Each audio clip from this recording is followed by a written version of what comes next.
نحمده ونصلي ونسلم على رسوله الكريم اما بعد فاعوذ بالله من الشیطان الرجیم بسم اللہ الرحمن الرحیم واما من خاف مقام ربه ونهى النفس عن الهوى فإن الجنة هي المأوى وقال عز وجل في مقام آخر قد أفلح من تزكى وذكر اسم ربه فصلى وقال في مقام آخر قد أفلح من زكاها وقد خاب من دساها صدق اللہ مولانا العظیم۔ معزز سامعین، حاضرین و ناظرین، رمضان المبارک کا مہینہ چونکہ تزکیہ نفس، تصفیہ قلب اور اصلاح باطن کا مہینہ ہے،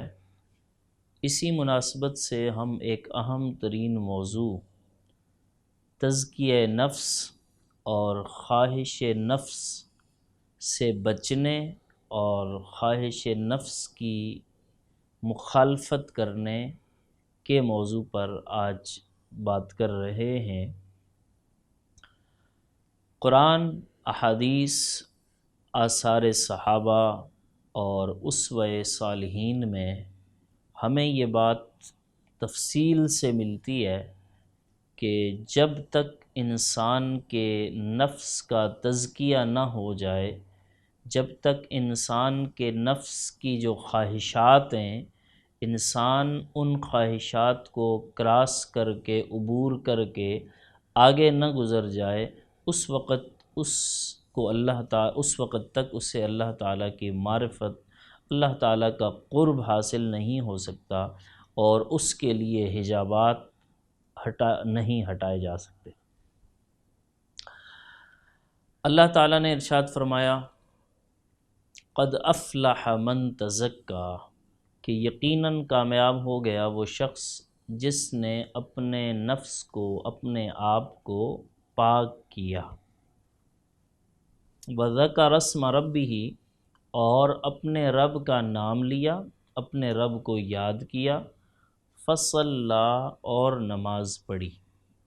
اگر اس آیت کو ہم دیکھیں تو ہمیں یہ واضح طور پر معلوم ہوگا کہ قرآن نے تزکا یعنی تزکیہ نفس اور تصفیہ قلب و باطن، اس کا ذکر پہلے کیا، اور وذکر اسم، اور یاد الہی، ذکر الہی، عبادت الہی، اس کا ذکر بعد میں کیا۔ اس لیے کہ کبھی ایسا بھی ہو جاتا ہے کہ انسان بظاہر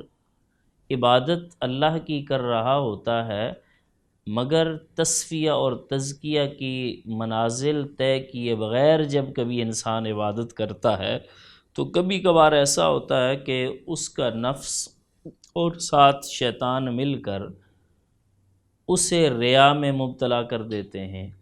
اور ریا کے بارے میں حدیث مبارکہ میں ہے کہ ریا شرک اصغر ہے۔ تو اس کا معنی یہ ہوا کہ جب تک انسان اپنے نفس کی خواہش سے آگے نہ گزر جائے، تب تک اللہ کی معرفت اور اللہ کے قرب اور اللہ کی بندگی کی حلاوت انسان کو چاشنی نصیب نہیں ہوتی۔ ایک بزرگ تھے، ان کا یہ معمول تھا کہ وہ اپنی زبان پر لفظ میں عرف عام میں جب ہم بولتے ہیں تو اس میں ہماری اپنی ذات کا بت، بہت بڑے لیول پر غرور اور عجب اور کبر سے بھرا ہوا بت مراد ہوتا ہے کہ میں، اور اس کے پیچھے کبھی علم بھی ہو سکتا ہے، کبھی جاہ و منصب بھی ہو سکتا ہے، کبھی دولت بھی ہو سکتی ہے، کبھی شہرت بھی ہو سکتی ہے، بہت سے اسباب ہوتے ہیں۔ تو وہ جو بزرگ تھے اللہ والے، تو ان کا معمول تھا کہ وہ اپنی زبان پر لفظ میں نہیں بولتے تھے، کیونکہ اس سے ان کو کبر کی اور خواہش نفس کی بو آتی تھی۔ ایک آدمی نے یہ طے کر لیا کہ میں اس بزرگ سے ملاقات کروں گا اور میں ان کو مجبور کروں گا کہ یہ لفظ میں اپنی زبان سے ادا کریں۔ چنانچہ ایسا ہی ہوا، وہ شخص اس اللہ والے کے پاس چلا گیا اور ایک سوال کیا، کہا کہ حضرت یہ ذرا بتا دیں کہ شیطان کو کس چیز نے راندہ درگاہ کیا؟ تو ان بزرگوں نے فرمایا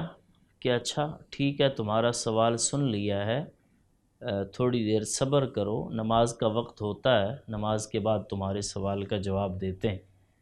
تو نماز کا وقت ہوا، نماز ادا ہوئی، نماز جیسے ہی ادا ہوئی تو ان بزرگوں نے فرمایا کہ کس نے کہا تھا، وہ سائل کون تھا کہ جس نے سوال کیا تھا کہ ابلیس کو کس چیز نے راندہ درگاہ کیا؟ وہ شخص کھڑا ہو گیا اور اس نے کہا میں نے پوچھا تھا۔ تو ان بزرگوں نے فرمایا کہ یہی لفظ جو تو نے بولا ہے، یہی لفظ جو تم نے اپنی زبان سے ادا کیا ہے، یہی تو وہ لفظ ہے کہ جس نے ابلیس کو برباد کیا تھا اور اللہ کی بارگاہ کا مردود اور راندہ درگاہ کر دیا تھا۔ جیسا کہ قرآن میں بھی ہے کہ جب ابلیس اور شیطان سے پوچھا گیا کہ ما منعک ان تسجد اذ امرتک، کہ اللہ تبارک و تعالیٰ نے ابلیس سے پوچھا کہ تمہیں کس چیز نے منع کیا سجدہ کرنے سے جب کہ میں نے تمہیں حکم دیا تھا؟ تو اس نے کہا خلقتنی من نار وخلقتہ من طین، کہ میری تخلیق، میری، اور دوسرے مقام پر فرمایا قرآن نے اس کے الفاظ کو یوں بیان کیا، اس نے کہا انا خیر من، میں اس سے بہتر ہوں۔ تو جیسے کہ میں نے کہا کہ کبھی کبھار اس میں کے پیچھے اپنی عبادت کی طرف نظر ہوتی ہے، کبھی اپنے علم کی طرف نظر ہوتی ہے، کبھی اپنے زہد و تقوی اور کثرت عبادت اور کثرت ریاضت اور کثرت حج اور کثرت صوم و صلاۃ وغیرہ کثرت خدمات کی طرف نظر ہوتی ہے۔ تو پھر انسان کے اور اللہ کے درمیان یہ نفس حجاب بن کر کھڑا ہو جاتا ہے اور انسان کو اللہ تعالیٰ کا قرب جو ہے وہ پھر نصیب نہیں ہوتا۔ تو اس لیے صوفیاء کرام اور مشائخ اعظام کے ہاں اس کی بہت اہمیت ہے کہ انسان کی جو میں ہے اور انسان کی جو خواہش ہے وہ جب ختم ہو جائے تو اس کے بعد انسان صحیح معنوں میں منازل سلوک طے کرتا ہے۔ شام کے اندر آج بھی کچھ درس گاہیں اور تربیت گاہیں ایسی قائم ہیں کہ جہاں جب بھی کوئی طالب علم اور کوئی سالک، کوئی مبتدی، کوئی اللہ کی محبت کا طلبگار اور علم دین کا طلبگار حاضری دیتا ہے تو وہاں پہلے 40 دن تک اس سے کہا جاتا ہے کہ تم باہر سے جو لوگ خانقاہ میں اور درسگاہ میں اور مدرسہ میں داخل ہوں، 40 دن تک تم ان کی جوتیاں سیدھی کرو اور اس کے بعد تمہیں جو ہے وہ کوئی سبق دیا جائے گا۔ تو مقصد ہوتا ہے کہ جب اندر سے میں کا خمار اور پندار اتر جائے گا، نشہ اتر جائے گا، تو پھر اللہ تعالیٰ کی محبت اور معرفت اسے آسانی سے حاصل ہو جائے گی۔ تو اسی لیے اللہ تعالیٰ نے فرمایا قد افلح من تزکا، تو تزکا ضروری ہے پہلے، اور مشائخ اعظام یہی کام انسان کے لیے کرتے ہیں، انسان کے ساتھ کرتے ہیں، اسے یہی تعلیم دیتے ہیں کہ پہلے وہ تزکیہ اپنا کر لے، اپنے باطن کی صفائی کر لے، تاکہ اسے پھر جب وہ عبادت کرے تو پھر عبادت کی وجہ سے کوئی غرور اور کوئی رعونت اور کوئی کبر اور دوسروں کو حقیر سمجھنے کی کیفیت جو ہے وہ پیدا نہ ہو۔ اور اس سے یہ بھی قرآن کی جو ہم نے آیت پڑھی، اس سے یہ بھی پتہ چلا کہ جب تک تزکیہ نہ ہو انسان کا تو اس وقت تک عبادت میں بھی کمال پیدا نہیں ہوتا، اس وقت تک ذکر میں بھی کمال پیدا نہیں ہوتا، اس وقت نماز میں، تلاوت میں اور باقی چیزوں میں کمال پیدا نہیں ہوتا۔ اسی مضمون کو اللہ تبارک و تعالیٰ نے ایک اور مقام پر فرمایا وَأَمَّا مَنْ خَافَ مَقَامَ رَبِّهِ وَنَهَى النَّفْسَ عَنِ الْهَوَىٰ، اور وہ شخص جو اپنے رب کی بارگاہ میں کھڑے ہونے سے، یعنی قیامت کے دن، قبر میں، حشر میں اور حشر کے مختلف مراحل میں جو شخص اپنے رب کی بارگاہ میں کھڑے ہونے کے تصور سے ڈر گیا، وَنَهَى النَّفْسَ عَنِ الْهَوَىٰ، اور اس نے اپنے نفس کو اس کی خواہشات سے روک دیا، تو فرمایا کہ فَإِنَّ الْجَنَّةَ هِيَ الْمَأْوَىٰ،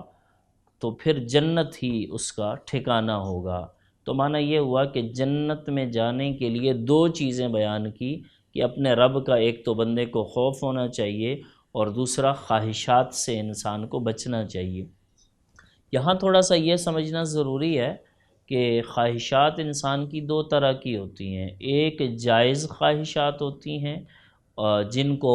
فقہ کی اصطلاح میں مباح کہتے ہیں، اور ایک خواہشات ایسی ہوتی ہیں جو ناجائز ہیں۔ تو ناجائز خواہشات سے تو بچنا بہر صورت ضروری ہے، لیکن تقوی اور ولایت اور معرفت اور اللہ کے قرب کے لیے ضروری ہے کہ انسان جائز خواہشات کو بھی چھوڑ دے، تو پھر انسان اللہ کی ولایت کے مرتبے پر فائز ہوتا ہے اور اللہ تعالیٰ کا بندہ بنتا ہے۔ بہت سے بزرگان دین کے مجاہدات کا بڑا تذکرہ کتابوں میں موجود ہے، جن میں سے حضرت بایزید بسطامی بھی ایک بڑے قابل ذکر اور قابل قدر بزرگ ہیں۔ وہ فرماتے ہیں کہ ایک مرتبہ ایسا ہوا کہ میں کہیں سفر پہ گیا تھا، اور جب واپس آیا شام کے وقت تو نفس نے کہا کہ آج تم تھکے ہوئے ہو بہت زیادہ، تو آج جو ہے وہ تہجد ادا نہیں کرنی، بس آج ساری رات آرام کر لو۔ تو جب نفس نے مجھے یہ مشورہ دیا تو آپ فرماتے ہیں کہ میں نے پھر یہ عہد کر لیا کہ آج ساری رات میں نہیں سوؤں گا، کیونکہ یہ نفس جو ہے وہ مجھے اللہ کی عبادت سے اور تہجد سے محروم کرنا چاہتا ہے۔ تو جب انسان جائز خواہش کو بھی چھوڑتا ہے تو پھر انسان ولایت کے اور تقوی کے درجے پر فائز ہو جاتا ہے۔ ایک حدیث مبارکہ کا بھی مفہوم ہے کہ نبی علیہ السلام نے فرمایا کہ کوئی بھی آدمی تقوی کے مرتبے پر فائز نہیں ہو سکتا جب تک کہ وہ چیز بھی نہ چھوڑ دے جس میں کوئی حرج نہیں۔ جب انسان وہ چیز بھی چھوڑ دیتا ہے، اس خواہش سے بھی بچ جاتا ہے کہ جو جائز ہوتی ہے، تو ناجائز خواہش سے بچنا اس کے لیے آسان ہوتا ہے۔ اور اگر ہم سمجھیں تو رمضان المبارک کے اندر بھی ایک یہی ہمارے لیے پیغام چھپا ہوا ہوتا ہے اور پوشیدہ ہے کہ رمضان المبارک میں ہم کھانا چھوڑ دیتے ہیں، پینا چھوڑ دیتے ہیں، حالانکہ کھانے کی جتنی بھی جو بھی چیزیں ہمارے پاس جو ہم کھاتے ہیں تو وہ سب حلال ہیں، حلال چیزوں کو چھوڑ دیتے ہیں، پانی شربت وغیرہ ہمارے لیے حلال ہے لیکن ہم چھوڑ دیتے ہیں۔ تو رمضان المبارک بھی گویا کہ ہمیں تقوی کی منزل تک، ولایت کی منزل تک، اللہ کی محبت کی منزل تک پہنچانے کے لیے ہے کہ ہم جائز چھوڑ دیں۔ جب جائز چھوڑنے کی پریکٹس اور ریہرسل اور مشق ہو جائے گی تو پھر ہمارے لیے ناجائز کو چھوڑنا، حرام کو چھوڑنا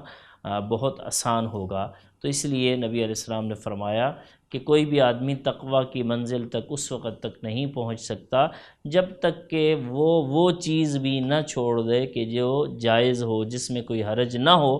تاکہ وہ حرج والی چیز سے، ناجائز چیز سے بچ جائے۔ اور بالفاظ دیگر اگر ہم اس کو مزید سمجھنا چاہیں تو وہ یہ ہے کہ جس طرح حرام سے انسان کے لیے بچنا ضروری ہے، اسی طرح جو مشتبہات ہیں، جو مشکوک چیزیں ہیں، اس سے بھی بچنا ضروری ہے، اور پھر اس کے ذریعے سے انسان جو ہے وہ تقوی کے مرتبے پر فائز ہوتا ہے۔ ایک اور آیہ مبارکہ جو سورہ کہف میں ہے، اس میں اللہ تبارک و تعالیٰ نے فرمایا کہ وَلَا تَتَّبِعِ الْهَوَىٰ فَيُضِلَّكَ عَن سَبِيلِ اللَّهِ، کہ خواہش کی پیروی نہ کرو۔ کیوں؟ فرمایا فَيُضِلَّكَ عَن سَبِيلِ اللَّهِ، اگر تم خواہش نفس کی پیروی کرو گے تو وہ خواہش نفس کی پیروی تمہیں اللہ کے راستے سے دور کر دے گی، گمراہ کر دے گی۔ حضرت بایزید بسطامی نے اسی لیے کمال کی بات کی، جیسے میں نے پہلے کہا کہ انہوں نے بہت کمال کی بات کی۔ وہ فرماتے ہیں کہ قیامت کے دن اگر میں جنت میں بھی گیا تو میں اللہ تبارک و تعالیٰ سے ایک یہ گزارش کروں گا کہ اے اللہ مجھے تھوڑی سی مہلت دے دے کہ میں اپنے اس نفس کو دوزخ سے ایک غوطہ نکال کر لے آؤں، ایک غوطہ دے کر آ جاؤں، تاکہ اس نفس نے جو دنیا میں مجھے بہت ساری مشکلات کا اس کی وجہ سے سامنا ہوا تھا، تاکہ میں اس کو اس کا جو ہے وہ مزہ چکھا دوں۔ تو یہ نفس اسی بات کو آگے بڑھاتے ہوئے ایک حدیث مبارکہ کا اور مفہوم ہے، امام غزالی نے اسے نقل فرمایا کہ تمہارا سب سے بڑا دشمن تمہارا سب سے بڑا دشمن وہ نفس ہے جو تمہارے پہلو میں ہے، جو تمہارے قریب ہے۔ اور ایک اور روایت کا مفہوم یوں بھی بیان کیا گیا کہ پوچھا گیا صحابہ کرام رضوان اللہ علیہم اجمعین سے کہ اس قرین، اس ساتھی، اس دوست کے بارے میں کیا کہتے ہو کہ اگر تم اس کو اچھا کھلاؤ، اچھا پلاؤ اور اس کی خواہشات کو پورا کرو وہ تمہیں نقصان دے دے، اور اگر اس کی خواہشات کو پورا نہ کرو وہ تمہیں فائدہ دے دے۔ تو صحابہ کرام نے عرض کی یا رسول اللہ تو بہت برا دوست ہے۔ تو آقا علیہ الصلوۃ والسلام نے فرمایا کہ وہ تمہارا نفس ہے جو تمہارے اندر ہی جو ہے وہ موجود ہے۔ تو اس لیے اس میں ہمارے لیے سبق ہے کہ خواہشات، آپ دیکھیں کہ اگر ہم اپنی اس پوری زندگی میں اور پوری دنیا میں دیکھیں تو ہمیں یہ بہت واضح طور پر نظر آتا ہے کہ ہماری دنیا اور ہماری زندگی ضرورت سے نکل کر خواہشات کی تکمیل کی طرف چلی گئی ہے، اور اس کا لازمی نتیجہ یہ ہے کہ مشکلات در مشکلات، مسائل در مسائل۔ آج سے 50 سال پہلے، 1 صدی پہلے، 100 سال پہلے، 30 سال پہلے، 40 سال پہلے بھی لوگ جیتے تھے۔ بے شک آج جیسی سہولتیں، موبائل اور انٹرنیٹ اور ٹیکنالوجی اور فلاں فلاں فلاں گاڑیاں، لگژری گاڑیاں وغیرہ، یہ سب کچھ موجود نہیں تھا۔ اونٹ تھے اور بیل گاڑیاں تھیں اور وہ چیزیں تھیں، لیکن ہماری دنیا اور ہماری زندگی کے مقابلے میں ان کی زندگی میں بہتری تھی اور سکون کی دولت انہیں نصیب تھی۔ وجہ یہ تھی کہ انہوں نے اپنی زندگی کو ضرورت تک محدود رکھا تھا اور خواہش تک جو ہے وہ خواہش کی طرف نہیں جاتے تھے۔ وہ ایک بزرگ کو کسی حاکم وقت نے جو ہے وہ کچھ مال پیش کیا، تو آپ نے فرمایا کہ میں غریبوں سے نہیں لیتا کچھ بھی۔ تو اس نے کہا حضرت میں تو غریب نہیں ہوں، میرے پاس تو بہت ہے۔ تو آپ نے فرمایا کہ بھائی تیرے پاس بہت ہے، تجھے اور مال کی ضرورت ہے یا نہیں؟ اس نے کہا اور تو کس کو ضرورت نہیں ہے؟ تو آپ نے فرمایا جس کو اور مال کی ضرورت ہو تو وہ غریب ہی ہوتا ہے۔ تو اس سے بھی ہمیں سمجھنا ہے، اور اس لیے ایک بڑا عام سا محاورہ ہے جس کو اگر ہم سمجھ لیں تو اس سے بہت ساری ہم اپنی زندگی میں راحت اور سکون پیدا کر سکتے ہیں کہ خواہشات جو ہے وہ بادشاہوں کی بھی پوری نہیں ہوتی۔ تو اگر ہم خواہش کی طرف چلے جائیں گے، لائف اسٹائل کا آج کے زمانے میں لائف اسٹائل جو ہے اس طرح ہونا چاہیے، اتنی بڑی گاڑی ہونی چاہیے، پڑوسیوں نے یہ کر لیا، دوستوں نے یہ کر لیا، اور فلانے رشتہ دار نے یہ کر لیا، دیکھا دیکھی، اس چکر میں ہم نے خواہ مخواہ اپنی زندگی کو جو ہے وہ عذاب بنایا ہوا ہے۔ تو اللہ تعالیٰ نے بھی ہمیں منع فرمایا کہ وَلَا تَتَّبِعِ الْهَوَىٰ فَيُضِلَّكَ عَنْ سَبِيلِ اللَّهِ، خواہش نفس کے پیچھے ہرگز نہ جاؤ، کیونکہ خواہش نفس کے پیچھے جانے سے فَيُضِلَّكَ عَنْ سَبِيلِ اللَّهِ، وہ تمہیں اللہ کے راستے سے گمراہ کرتی ہیں۔ ایک اور مقام پر بہت اور زیادہ واضح طریقے سے خواہش نفس کی پیروی سے بچانے کے لیے اور زیادہ واضح طریقے سے بیان کیا گیا۔ فرمایا کہ افرأیت من اتخذ الہہ ہوا، آپ کا کیا خیال ہے اس کے بارے میں کہ جس نے اپنی خواہش نفس کو خدا بنا لیا۔ اب آپ اگر تھوڑا سا غور کریں تو بہت آسانی سے آپ کو یہ بات سمجھ میں آئے گی کہ جب دین اور شریعت اور قرآن اور سنت کے مقابلے میں ہم اپنی کسی ذاتی مرضی کو پورا کرتے ہیں، اپنی ذاتی مرضی کا کوئی کام کرتے ہیں، تو آپ سمجھ لیں کہ ہم نے خدا کے مقابلے میں اپنے نفس کی پوجا کی ہے۔ اور لفظ جو قرآن کے ہیں وہ تو اور سخت اس کے اندر ہمیں اور بہتر پیغام دے رہے ہیں کہ افرأیت من اتخذ الہہ ہوا، کہ جس نے اپنی خواہش نفس کو خدا بنا لیا، یعنی اس نے خدا کی پیروی نہیں کی، خدا کی بندگی نہیں کی، اور اپنے نفس کی پیروی کی کہ معاشرے کو دیکھا، معاشرے کا یہ رواج ہے، برادری میں یہ رواج ہے، لوگ اس طرح کر رہے ہیں، کیا چل رہا ہے۔ میں اکثر یہ بات کہا کرتا ہوں، چونکہ اس کا بھی اصلاحی ایک پہلو ہے کہ ہمارے زمانے کی جو خواتین ہیں انہوں نے آج تک یہ کبھی نہیں سوچا کہ ہمیں لباس شریعت کے مطابق کیسا پہننا چاہیے۔ وہ کیا کرتی ہیں؟ دیکھا دیکھی کہ آج کل کیا چل رہا ہے۔ کسی زمانے میں لمبے کپڑوں کا فیشن آ جائے گا تو وہ پاؤں تک قمیض چلی جائے گی، اور اگر اس کے الٹ فیشن چلا جائے گا تو جو ہے وہ بالکل اوپر آ جائے گی۔ تو اس سے بھی اگر ہم اپنی سوچ کو دیکھیں تو واضح طور پر پتہ چلتا ہے کہ ہم نے دین اور شریعت اور اللہ کے حکم کے مقابلے میں ہم اپنے نفس کی خواہشات کی بندگی کر رہے ہیں۔ تو فرمایا کہ وَأَضَلَّهُ اللَّهُ عَلَىٰ عِلْمٍ وَخَتَمَ عَلَىٰ سَمْعِهِ وَقَلْبِهِ وَجَعَلَ عَلَىٰ بَصَرِهِ غِشَاوَةً، کہ ایسا شخص کہ جس نے اپنی خواہشات کو اپنا خدا بنا لیا ہے تو اللہ تعالیٰ نے پھر اس کے نتیجے میں اس کو گمراہ کر دیا، اور فرمایا کہ وَخَتَمَ عَلَىٰ سَمْعِهِ وَقَلْبِهِ وَجَعَلَ عَلَىٰ بَصَرِهِ غِشَاوَةً، کہ اس کی سماعت پر اور اس کے دل پر جو ہے وہ اللہ نے مہر لگا دی، اور اللہ نے اس کی آنکھوں پر بھی جو ہے وہ پردے ڈال دیے۔ اور جب انسان اس نتیجے پر چلا جائے، اس مرحلے میں پہنچ جائے، تو آگے یہ بھی فرمایا کہ فَمَن يَهْدِيهِ مِن بَعْدِ اللَّهِ، اللہ کے بعد اس کو کون ہدایت دے گا؟ تو بہت اہم بات ہے کہ اگر ہم اپنی خواہش کو چھوڑ کر آگے گزر جائیں تو پھر بندگی کا آغاز صحیح معنوں میں وہیں سے ہوتا ہے، اور جتنی بھی عبادات اسلام میں ہمیں بتائی گئی تو ان کا مقصد، ان کا مدعا، ان کو مشروع اور ان کو لاگو کرنے کی جو حکمت ہے، اس کے پیچھے یہ بات ہے کہ انسان اپنے خواہش جو انسان کے من میں، انسان کے وجود میں موجود ہے، چونکہ صوفیاء کرام اپنے انداز سے انسانی جسم کی تشریح کرتے ہیں، تو امام غزالی نے ایک جگہ انسانی جسم کی تشریح کرتے ہوئے ارشاد فرمایا کہ انسان 3 چیزوں سے بنا ہے، ایک انسان کی روح ہے، اور ایک اس کا نفس ہے، اور اس کے ساتھ اس کا بدن ہے۔ اس قول کی مزید تشریح انشاءاللہ ہم آگے کچھ دیر ہم وقفے پہ جا رہے ہیں، اس کے بعد اس امام غزالی کے اس قول کی مزید تشریح کرتے ہیں۔ جی ناظرین کرام، اس امام غزالی کے اس قول کی اگر ہم تھوڑی سی گہرائی میں جائیں تو گویا کہ امام غزالی نے ہمیں سمجھایا اور بتایا یہ ہے کہ انسان کا جو جسم ہے، جس کے لیے انہوں نے جسد کا لفظ بولا ہے، انسان کے جسم میں 2 چیزیں ہیں، ایک نفس ہے اور ایک روح ہے۔ گویا کہ انسان کے بدن کے اندر کچھ تقاضے ایسے ہیں کہ جو انسان کے نفس کے تقاضے ہیں اور کچھ روح کے تقاضے ہیں۔ تو اگر انسان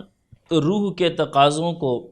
مضبوط کرتا چلا جاتا ہے، روح کے تقاضوں کو پورا کرتا ہے، اور روح کے تقاضوں کو اگر 2 جملوں میں ہم کہیں،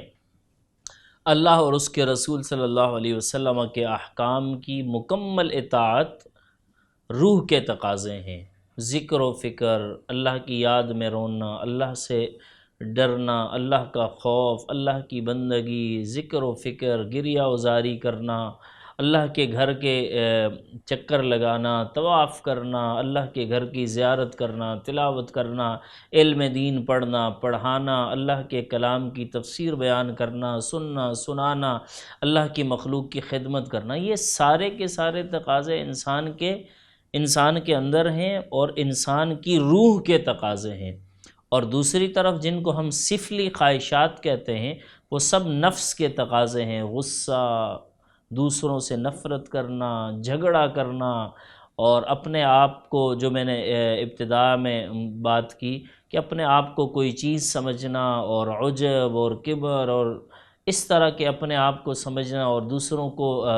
دوسروں کی حقارت کرنا کسی بھی وجہ سے، دولت کی وجہ سے یا کسی وجہ سے۔ تو ایک یہ تقاضے ہیں کہ جو سفلی اور اس طرح سے کھانے کی خواہشات، وہ دور دور ہمارے ہاں ہم دیکھتے ہیں کہ میلوں دور جو ہے وہ لوگ صرف کھانے کے لیے جاتے ہیں کہ وہاں کا کھانا اچھا ہوتا ہے۔ تو یہ کھانے کی خواہش ہے، جائز ہے اگرچہ، لیکن خواہش ہے۔ تو ایک انسان کے بدن میں نفس کی خواہش ہے، جس طرح ایک جملہ ہمارے ہاں بولا جاتا ہے نا کہ میں جو ہے وہ اینٹ کا جواب پتھر سے دوں گا،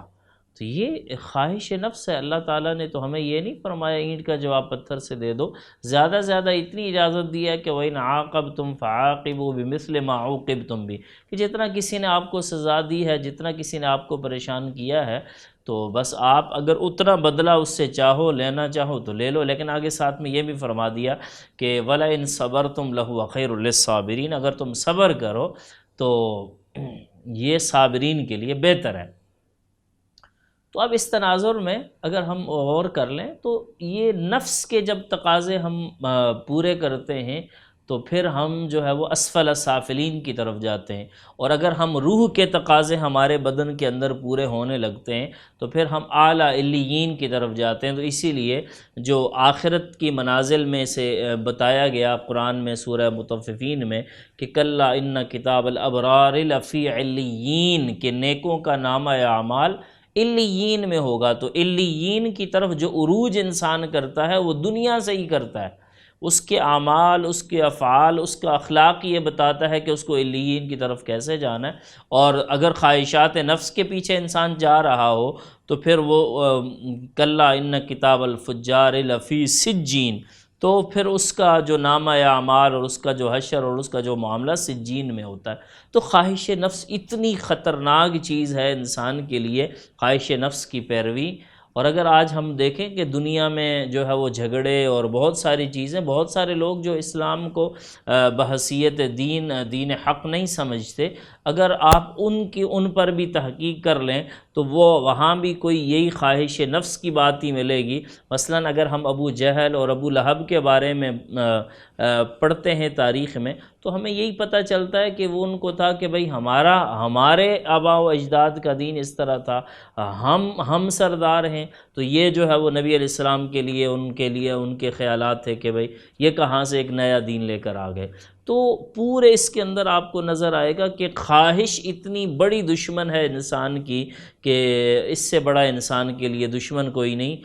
اسی لیے وہ میرے آقا و مولا صلی اللہ علیہ وسلم نے جو ارشاد فرمایا کہ تمہارا سب سے بڑا دشمن تمہارے اندر موجود ہے۔ اور صوفیاء کرام، حضرت سلطان باہو، حضرت امام ربانی، مجدد الفسانی، جتنے بھی بزرگان دین ہیں، انہوں نے یہی جو ہے وہ ہمیں سبق دیا کہ نفس کا تزکیہ کرنا بہت ضروری ہے۔ اور اس کے لیے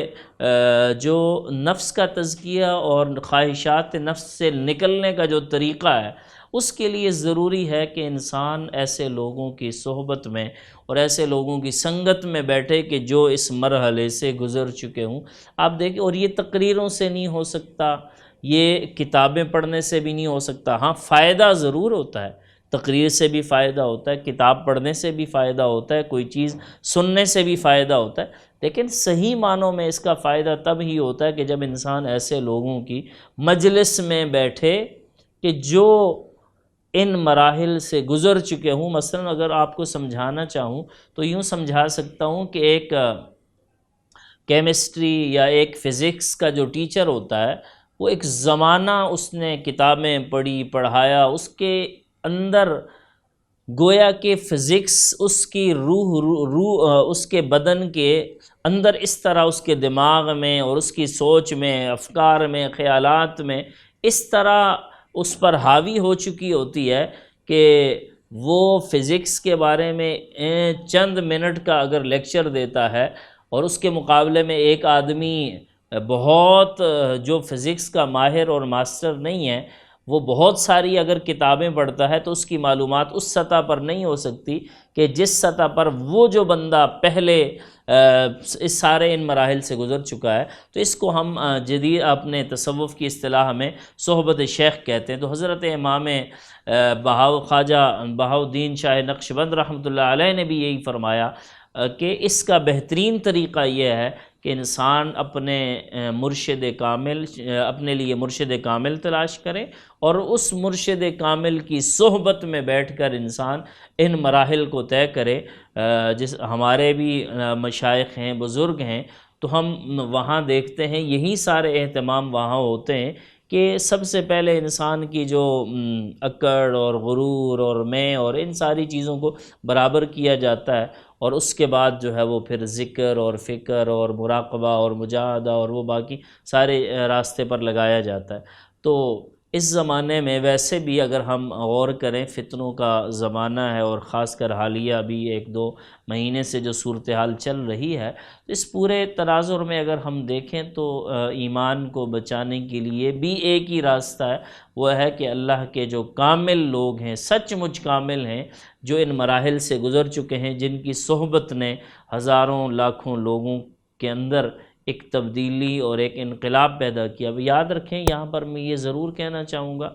کہ انقلاب صرف ظاہر پر نہیں ہوتا، انقلاب جسے ہم کہتے ہیں وہ انسان کی روح تک ہوتا ہے، انسان کے اندر تک ہوتا ہے۔ وہ صرف چند ایک رسومات یا چند ایک مخصوص قسم کا گیٹ اپ بنا لینے سے انقلاب نہیں ہوتا، انقلاب اندر تک ہوتا ہے کہ پھر انسان کا ظاہر باطن ہر چیز ایسی مجلہ اور مصفہ ہوتی ہے کہ اس کو پھر اپنے دل کے اندر جو ہے وہ اللہ کے جلوے نظر آنے لگتے ہیں، جیسے کہ کسی نے بڑے آسان الفاظ میں کہا کہ دل کے آئینے میں ہے تصویر یار، جب کبھی گردن جھکائی دیکھ لی۔ اسی طرح ایک اور مقام پر اللہ تعالیٰ نے ارشاد فرمایا کہ وَلَا تُطِعْ مَنْ أَغْفَلْنَا قَلْبَهُ عَنْ ذِكْرِنَا وَاتَّبَعَ هَوَاهُ، کہ ایسے آدمی کے پیچھے نہیں چلنا کہ جو خواہش نفس کا اسیر ہو۔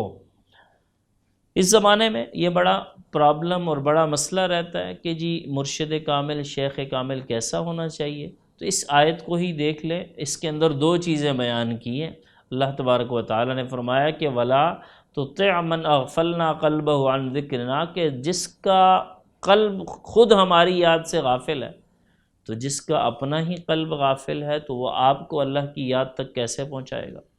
اور وَاتَّبَعَ هَوَاهُ، اور جو اپنی خواہش نفس کی پیروی کرتا ہے۔ میں اس زمانے میں بہت سی مذہبی تنظیمات ہیں جو دین کا جھنڈا بلند کیے ہوئے ہیں، ان کی بڑی خدمات ہیں، لیکن میں ان کے بھی کبھی اگر موقع ملے ان سے گفتگو کرنے کا، تو ان کی بعض چیزیں ایسی میری نظر میں ہوتی ہیں جن کے بارے میں ان کو سمجھانے کی اور اصلاح کرنے کی کوشش کرتا ہوں کہ دین کی خدمت، دین کی دعوت، دین کا پیغام تب صحیح معنوں میں ہم دنیا تک پہنچا سکتے ہیں کہ جب ہم دین کے تابع ہو جائیں۔ لیکن ہمارے ہاں بدقسمتی یہ ہے کہ ہم دین کو اپنے تابع کر کے، دین کو اپنے پیچھے لگا کے راستے، جواز کے راستے نکالتے ہیں۔ ہمارے ہاں فقہائے کرام جو علم ظاہر کے ماہرین ہیں، انہیں فقہا کہا جاتا ہے، اور فقہا اور علم ظاہر کے جو علماء ہیں کہ باطن اور تزکیہ اور تصفیہ اور صحبت شیخ سے جو نہیں گزرے ہوتے، ان میں سے بہت سے ایسے ہوتے ہیں کہ جو جائز ہے۔ تو یاد رکھیں کہ فقہ کی خود کتابیں بھی یہ نہیں بتاتی کہ جو جائز ہوتا ہے اس پر عمل کرنا چاہیے۔ جائز وہ چیز ہوتی ہے کہ مجبوری میں، مشکل میں اگر عمل کر لیا تو کوئی پرابلم، کوئی مسئلہ درپیش نہیں ہوگا۔ اصلاً یہ ہے کہ جائز سے تو بچنا چاہیے۔ حضرت امام اعظم ابو حنیفہ کے مذہب حنفی کی ایک اصل اور ایک ضابطہ ہے کہ جو جائز ہے، جائز سے تو بچنا چاہیے۔ تو جب جائز کی طرف ہم جاتے ہیں تو گویا کہ ہم راستہ نکال رہے ہوتے ہیں اپنی خواہش کو دین کے اندر داخل کرنے کا۔ تو جب ہم دین کے اندر اپنی خواہش داخل کر دیتے ہیں اور دین کو اپنے پیچھے لگانے کی کوشش کرتے ہیں، اپنی خواہشات کے، اپنی سوچ کے مطابق دین کی تشریح کرنے لگ جاتے ہیں، تو اس کے نتائج پھر کبھی بھی دین کے حق میں بہتر نہیں ہوتے۔ اس کی ایک مثال ہم یہ بھی سمجھ سکتے ہیں کہ اس زمانے میں جب یہ میڈیا اور ٹیلی ویژن اور ان چیزوں کا دور ہے، تو ہم یہ دیکھتے ہیں خاص کر آج کل رمضان المبارک کے ایام میں بہت سی ایسی خواتین اور اینکرز جن کو دین کی الف با کا بھی معلوم نہیں ہے، وہ بھی دین کے بارے میں جو ہے وہ کسی سے سوال کرتے ہیں۔ اب آپ ہو سکتا ہے کہیں کہ جی میزبان تو بننا کوئی مشکل نہیں ہے، تو میں اس پر یہ کہتا ہوں کہ میزبان کے پاس بھی کم سے کم برابر کا، مہمان کے برابر کا علم نہ ہو تو آدھا علم تو ہونا چاہیے۔ تو پھر یہ ہے کہ وہ لباس اور گیٹ اپ اور وہ ساری چیزیں جو ہے آپ دیکھیں تو اب وہاں بھی ہمیں نظر آتا ہے کہ وہ اپنی سوچ کے حساب سے رمضان ٹرانسمیشن کر کے بہت بڑا دین کا کام کر رہے ہیں کہ جی دین کا کام، جی اللہ کی بات کر رہے ہیں، کبھی حضرت علی کی بات کر رہے ہیں، کبھی حضرت عائشہ کی بات کر رہے ہیں، رمضان کے روزوں کے بارے میں بات کر رہے ہیں، لیکن دین کے ضوابط کو، قوانین کی وائلیشن کر کے، جب وائلیشن کر کے دین کی بات کریں گے تو اس کی کوئی تاثیر نہیں ہوتی، چونکہ دین جو ہے وہ صرف ظاہر کا نام نہیں ہے۔ دین کے کچھ احکام ظاہری ہیں اور کچھ احکام باطنی ہیں۔ قرآن میں جیسے آیہ مبارکہ میں فرمایا فَلَا تَقْرَبُوا الْفَوَاحِشَ مَا ظَهَرَ مِنْهَا وَمَا بَطَنَ، کہ جو برائی، جو فحاشی، جو خرابی ظاہر ہے اس کے بھی قریب نہ جاؤ، اور وما بطن، اور جو مخفی ہے اور چھپی ہوئی ہے اس کے پیچھے بھی نہیں جاؤ۔ تو جب تک ہم اس لیول پر آ کر گہرائی سے سوچیں گے نہیں کہ کون سی ایسی چیز ہے، کون سے ایسے عناصر ہیں، کون سے ایسے معاملات ہیں کہ ہم ساری تقریر، ساری تبلیغ سب کچھ کر رہے ہیں لیکن اس کے باوجود بھی جو ہے وہ تاثیر نہیں پیدا ہو رہی، تو وجہ یہ ہے کہ ایک تو ہم نے اپنے نفس سے آگے کا سفر نہیں کیا ہوا۔ اگر آپ کو میں یہاں بہت دلچسپ واقعہ بتاتا ہوں، واقعہ تو آپ نے سن رکھا ہے، اس کی مختصر تشریح کرتا ہوں۔ اس کے اندر بھی یہ بڑی اہم بات بتائی گئی ہے کہ انسان اپنی ذات سے آگے کیسے گزرتا ہے، اور جب گزرتا ہے تو پھر انسان ذات سے نکل کر آگے بڑھتا ہے تو پھر وہ اللہ تک پہنچتا ہے۔ مثلا حضرت موسیٰ علیہ السلام اور حضرت خضر کا واقعہ جہاں پر اللہ تبارک و تعالیٰ نے سورہ کہف میں بیان فرمایا، تو جب حضرت خضر وہ پچھلے گزرے ہوئے واقعات کی تفصیل بتانے لگے کہ وہ بچے کو جو قتل کیا، دیوار جو ٹھیک کی، اور اسی طرح کشتی میں سوراخ کر دیا، تو اس کے لیے جو الفاظ اور جو کلمات حضرت خضر علیہ السلام کے اللہ تبارک و تعالیٰ نے قرآن میں بیان کیے تو وہ یہ تھے کہ فَأَرَدْتُ أَنْ أَعِيبَهَا، پہلے مرحلے میں فرمایا کہ وہ کشتی کو میں نے عیبدار کیا، میں اپنی ذات کا ہوش موجود تھا۔ اور پھر آگے کیا ہوا کہ فَأَرَدْنَا أَن يُبْدِلَهُمَا رَبُّهُمَا خَيْرًا مِّنْهُ زَكَاةً وَأَقْرَبَ رُحْمًا، کہ وہ جو بچے کو قتل کیا وہ اس کے لیے فرمایا کہ فَأَرَدْنَا، ہم نے ارادہ کیا، یعنی اپنی ذات سے نکل کر اپنی ذات کے ساتھ اللہ کی مرضی کا بھی ذکر کیا، اللہ کے ارادے کا اور اللہ کے حکم کا بھی ذکر کیا۔ اور جب آگے چلے کہ دیوار کو جو انہوں نے کھڑا کیا، فرمایا کہ فَأَرَادَ رَبُّكَ، تمہارے رب نے ارادہ کیا۔ اب آپ دیکھیے کہ کرنے والے خضر علیہ السلام ہیں، فعل ظاہراً عمل اور کام حضرت خضر کر رہے ہیں، مگر فرما یہ رہے ہیں کہ فَأَرَادَ رَبُّكَ، کہ تمہارے رب نے ارادہ کیا۔ تو جب انسان اپنی ذات سے نکل کر پھر اللہ تبارک و تعالیٰ کی ذات کے ساتھ گم ہو جاتا ہے اور اپنی مرضی کو اللہ کی مرضی میں فنا کر دیتا ہے، تو پھر وہ بقا کے منازل اور بقا کے مراحل اور بقا کی منزلیں اسے ملتی ہیں کہ پھر اس کے درجے اور اس کے مرتبے وہ ہو جاتے ہیں کہ میاں طالب و مطلوب رمزیست کرامن کاتبین را ہم خبر نیست، کہ طالب اور مطلوب کے درمیان ایسے اسرار ہیں، ایسے رموز ہیں، ایسے رابطے ہیں، ایسے تعلق ہیں گہرے کہ کرامن کاتبین را ہم خبر نیست، کہ جن کی جو ہے وہ کرامن کاتبین کو بھی خبر نہیں ہے۔ تو اس آیہ مبارکہ سے میں نے آپ کو یہ حضرت موسیٰ اور حضرت خضر علیہ السلام کے واقعے سے بھی یہ سمجھایا کہ انسان جب تک اپنے ہوش سے اپنی ذات، اپنی خواہش، میں یہ چاہتا ہوں، میں نے یہ کہا، میری یہ مرضی ہے، میری بے عزتی ہو گئی، تو اس وقت تک انسان جو ہے وہ اللہ تبارک و تعالیٰ کی معرفت کا ذائقہ بھی بالکل نہیں چکھ سکتا۔ سورہ الشمس قرآن کی ایک آخری پارے میں موجود ہے، اس کے اندر اللہ تبارک و تعالیٰ نے کئی قسمیں فرمائی، والشمس وضحاها والقمر اذا تلاها والنہار اذا جلاها واللیل اذا یغشاها، اور آگے کیا فرمایا قد افلح من زکاها، کہ یقیناً کامیاب ہو گیا وہ شخص جس نے اپنے نفس کو، اپنے آپ کو پاک کیا۔ یہاں میں آپ کی دلچسپی کو اس موضوع کے ساتھ اور جوڑنے کے لیے یہ آپ کو بتا دیتا ہوں کہ ہوا عربی زبان کا لفظ ہے جس کو ہم اردو میں خواہش کہتے ہیں۔ اب ہوا کا جب ہم عربی گرامر میں، عربی ڈکشنری میں جب ہم ہوا کی ٹرانسلیشن دیکھتے ہیں، تلاش کرتے ہیں کہ اس کا ترجمہ کیا ہے، ٹرانسلیشن کیا ہے، تو ہوا کا مطلب ہے اوپر سے نیچے گرنا۔ تو اس کے اندر علماء نے کہا، نکتہ بیان کیا کہ عربی زبان میں خواہش نفس کو ہوا کہتے ہیں، کیونکہ جو بندہ بھی خواہش نفس کے پیچھے چلے گا تو وہ اوپر سے نیچے ہی آئے گا، وہ ترقی کی طرف جو ہے وہ نہیں جائے گا۔ تو اتنا اہم جو ہے وہ، اور پھر آپ دیکھیں کہ قرآن کے الفاظ جو بھی ہوتے ہیں، جیسے میں نے یہ کافی ساری آیات آپ کے سامنے تلاوت کی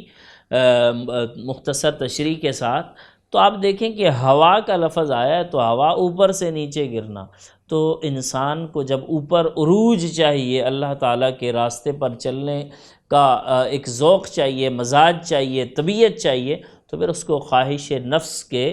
سے جو ہے نا وہ آگے گزرنا ہوگا۔ وہ اقبال نے بھی کہا کہ گزر جا عقل سے آگے، کہ یہ نور چراغ راہ ہے منزل نہیں۔ ہم جو ہے وہ میرا یہ خیال ہے۔ اب کئی بار دیکھتے ہیں کہ دین کے باب میں جو ہے وہ ابجد کا بھی معلوم نہیں ہوتا، کہ میرا خیال ہے، یہ لوگ تو اس طرح کہتے ہیں، یہ مولوی صاحبان تو بات اس طرح کر، لیکن میرا یہ خیال ہے۔